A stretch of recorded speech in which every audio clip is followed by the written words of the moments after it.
Okay, good day po. So, for today po, ang ating pag-uusapan sa ating online lecture is analytic geometry. Welcome po sa lahat. Okay?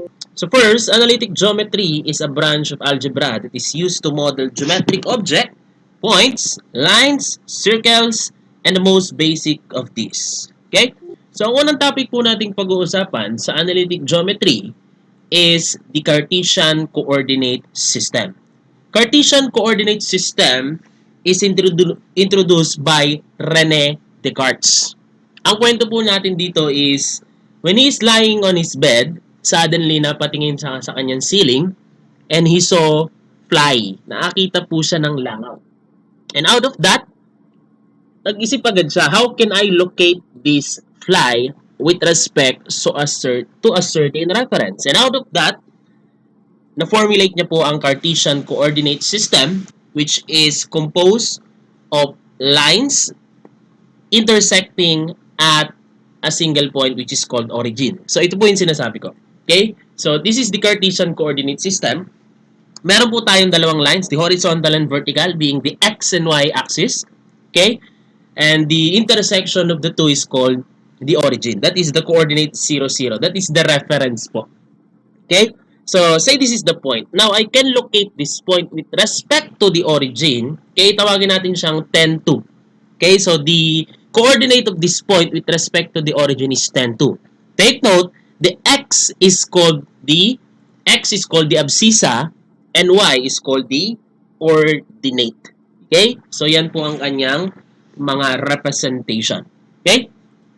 So, meron po tayong tinatawag na distance formula. So, if you have 2 points, okay, these 2 points, x1, y1 being the ordered pair of point 1, and this is x2, y2, kung tinatanong po tayo anong distance nila sa isa't isa, gagamitan po ng distance formula. Okay, ang distance formula po, kung hindi nyo alam, ay dito lang dinerive. Una, gumawa siya ng right triangle. Okay? Ito po ang change in x at ito po ang change in y. So if you have change in x, you have change in y, and this is the distance which happens to be the hypotenuse. Napakasimple po ng distance formula. Ito lang po ay Pythagorean theorem. Okay? So ito po ang Pythagorean theorem natin. Hypotenuse is the square root of change in x squared plus change in y squared. So this is the distance formula. Again, ang distance formula po ay galing lang sa Pythagorean theorem. Okay? Sige, so let's apply po sa sample na to. The distance from the origin to point having the coordinate negative sine theta, cosine theta is equivalent to how much? Okay?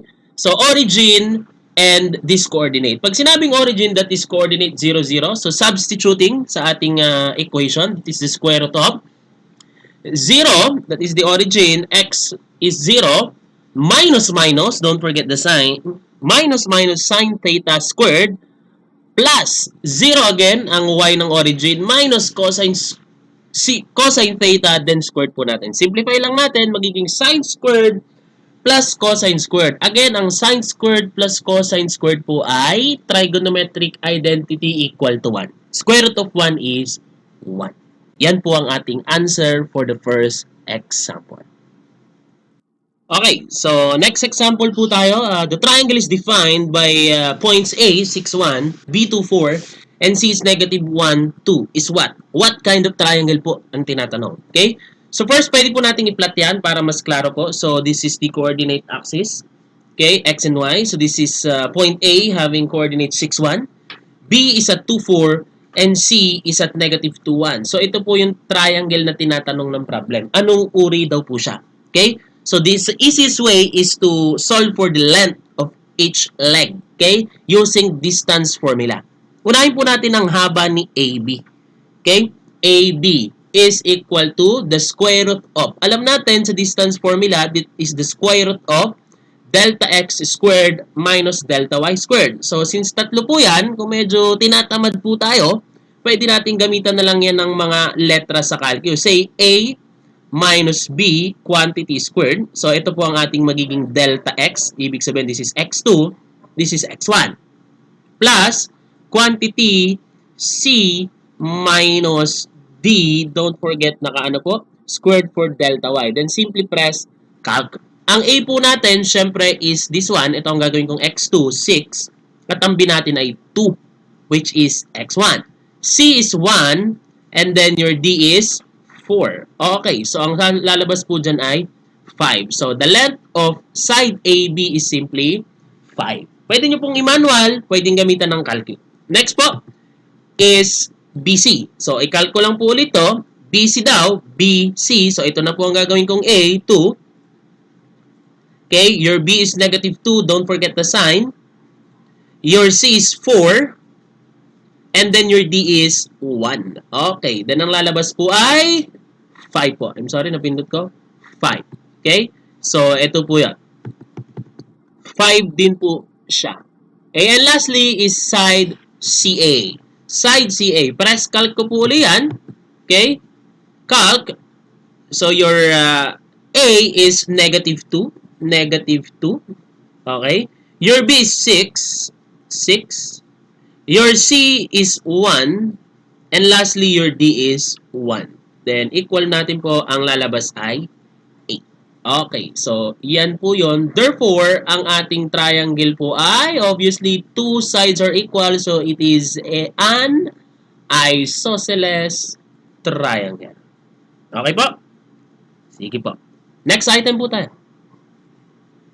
How far is the intersection of the lines 4x minus 5y equals to 26 and 3x plus 7y plus 2 is equal to 0 from the origin? The intersection of two lines, gaano kalayo kay origin? Okay, so pakita lang po natin yung illustration. Say this is the two lines. Ito po yung una, ito yung pangalawa. Kung mapansin natin, in-equate ko na po pareha sa constant. Okay, so the intersection of those two lines is this one at gaano daw po yung kalayo sa origin. That is the unknown. Obviously, kailangan po nating malaman ang coordinate ng intersection. Paano po kumukuha ng intersection of two lines? Simpleng-simple lang po yun. Okay, gumamit tayo ng mode equation. So, pindutin po natin ang mode equation po is number 5.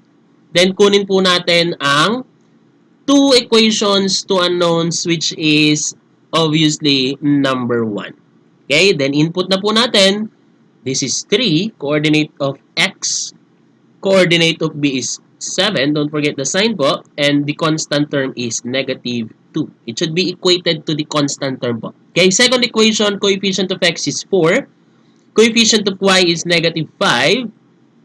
And lastly, coefficient of the constant, the constant term is 26. Equals po natin, so your x is 4, lalabas po x is 4, and your y is negative 2. So the coordinate of this intersection is 4, negative 2. Now we can use the distance formula. Direct sub na lang po natin yan. So ito po yung mangyayari.